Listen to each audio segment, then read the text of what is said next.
Mga kapuso ang bisita ta sa bunga aga bahaw aton gid ini. Basta Ilongga, guwapa. Ini atutukan ta sa BizTalk.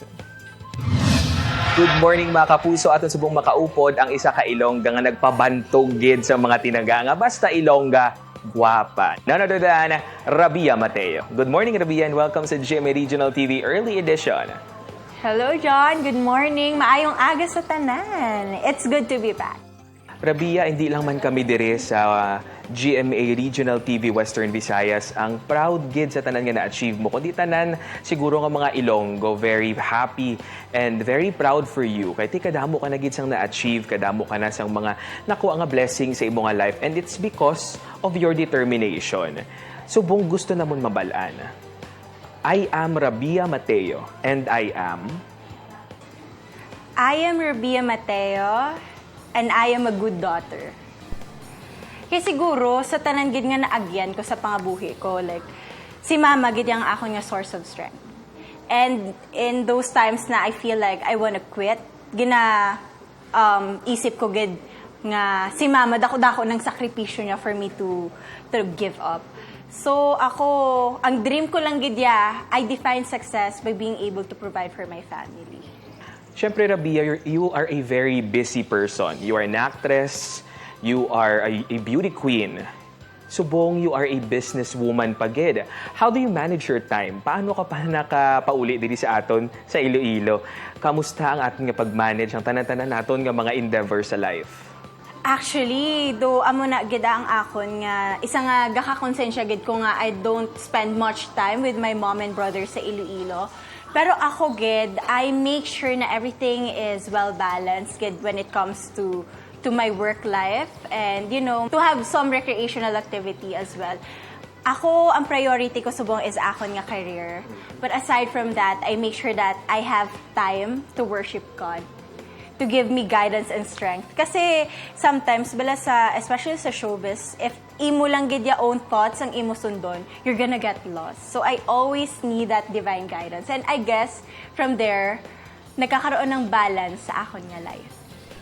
Kasagad gid ya sang pag-portray mo kay Tasha. Kay ti syempre, nalingaw gid kami, kag nasadyahan gid, kag syempre ginakilig man ang aton mga viewers, especially ang mga Ilonggo. Kaya ginasalutan mo gid permi sa mga Ilonggo lines, ang imo nga lines as Tasha. Kag syempre may times man nga damo na gid na init sa imo, do ka ilinit na gid ang karakter mo nga si Tasha.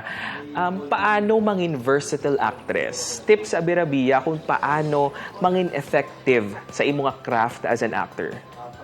I think you have to show the reality of life. Kaya I don't think na there's somebody in this world na pure good or pure evil. So agad with Tasha, do gina-portray ko lang siya nga naselos man siya, May mga times man nga hindi niya makontrol iya nga emotions. But she's a good person. She would always do things because of love. So, medyo nahapusan ako, especially kung magpaingat-ingat sang ulo sa mga tao, I guess. So, in the future, magkaroon kita sang kontrabida roles, malay natin. Siyempre, ang isa sa mga nagtatakgid nga lines mo as Tasha, ang imo iconic hiligaynon line. Subong, siyempre, hindi naman pagpalampason ang moment nga maliwat mo naman in ang very iconic Tasha line. So, sample, abi Rabia?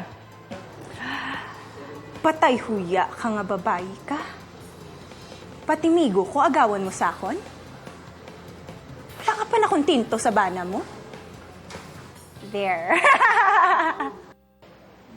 Siyempre, Rabia, you are now a very successful actress. You are a beauty queen.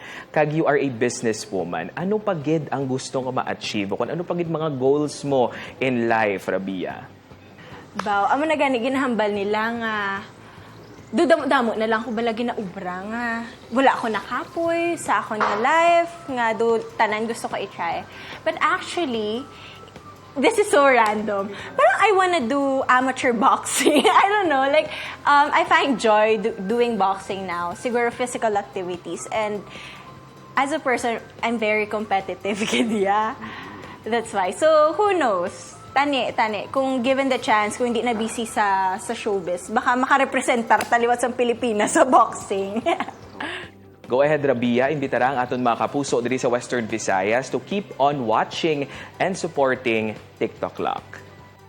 sa aton nga mga kapuso viewers there sa Western Visayas. Madamo gid nga salamat sa pagpalangga kag pagsuporta nyo sa akon. Since ga-compete pa ako sa Miss Universe, it means a lot to me, and up until now as a kapuso actress ara gid ka magyapon dira. I'm inviting you all to please do watch TikTok Lock every Monday to Friday 11:15 a.m. na. Kag soon may paabot taliwat nga afternoon teleserye. So let's see, by January na natin na in-announce. Thank you, Ged. There you have it, mga kapuso. Rabia Mateo. Thank you.